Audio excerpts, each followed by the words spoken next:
केंद्रीय राज्य मंत्री और भाजपा के प्रदेश अध्यक्ष सुकांत मजूमदार ने कोलकाता एयरपोर्ट पर पत्रकारों से बात करते हुए विभिन्न मुद्दों पर अपनी बातें रखी। आपको बता दें कि एसएससी प्रदर्शनकारियों के बीच हुए झड़प, भारत पाक सीमा पर भारी गोलीबारी सहित अन्य कई मुद्दों पर उन्होंने अपने वक्तव्यों को रखा। এটা আন্দোলনকে ভাঙার জন্য আমার মনে হচ্ছে এটা হচ্ছে একটা চক্রান্ত সরকারের, এবং আমার কথা হচ্ছে যদি সরকারকে যদি সরকারের সমাধান চাইতো তাহলে পরে অনেক আগেই কারা যোগ্য এবং অযোগ্য তার লিস্ট, যেটা নাকি শোনা যাচ্ছে এখন ডিআই অফিসে নাকি পাঠানো হয়েছে, সেই লিস্ট আদালতের কাছে দিয়ে দিলেই কোনো সমস্যা থাকতো না, সমস্যা মিটে যেত।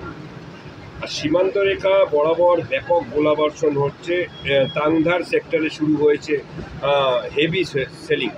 না, সে তো চলবেই, অসুবিধা নেই। কারণ হচ্ছে ভারতবর্ষের যাদেরকে মারা হয়েছে, আমাদের পশ্চিমবঙ্গেরও 3 জনের প্রাণ গেছে, প্রত্যেকটি রক্তকণার হিসেব ভারতবর্ষ নেবে। কাশ্মীরে এখন যারা পাথর ছুটত তারা আজকে ইনসানিয়াত দেখাচ্ছে, তারা সন্ত্রাসবাদের প্রতিবাদ করছে। দেখুন,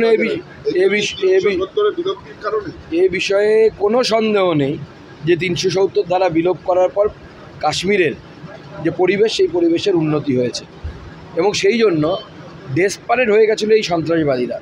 কারণ সন্ত্রাসবাদীদের এতদিন পর্যন্ত যে তাদের যে কাজ করার যে পদ্ধতি, তাতে দেখা গেছে তারা কোনো সময় ট্যুরিস্টদের উপর আক্রমণ করতো না, তার ফলে কাশ্মীরি মানুষদের ব্যবসায় অসুবিধে হতো বলে। কিন্তু এই প্রথম তারা ট্যুরিস্টদের উপর আক্রমণ করলো, এটা ডেসপারেশন তাদের।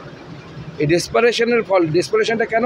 কারণ দেখা যাচ্ছে যে 370 ধারা বাতিলের পর মানুষ, কাশ্মীরের সাধারণ মানুষ, তারা হিন্দুস্তানের নামে জয়গান গাইছে, ভারতবর্ষের নামে জয়গান গাইছে, যেটা এর আগে সম্ভব ছিল না, কারণ ভারতবর্ষের সকল আইন এবং সংবিধানের সুবিধে এরা পাচ্ছিল না।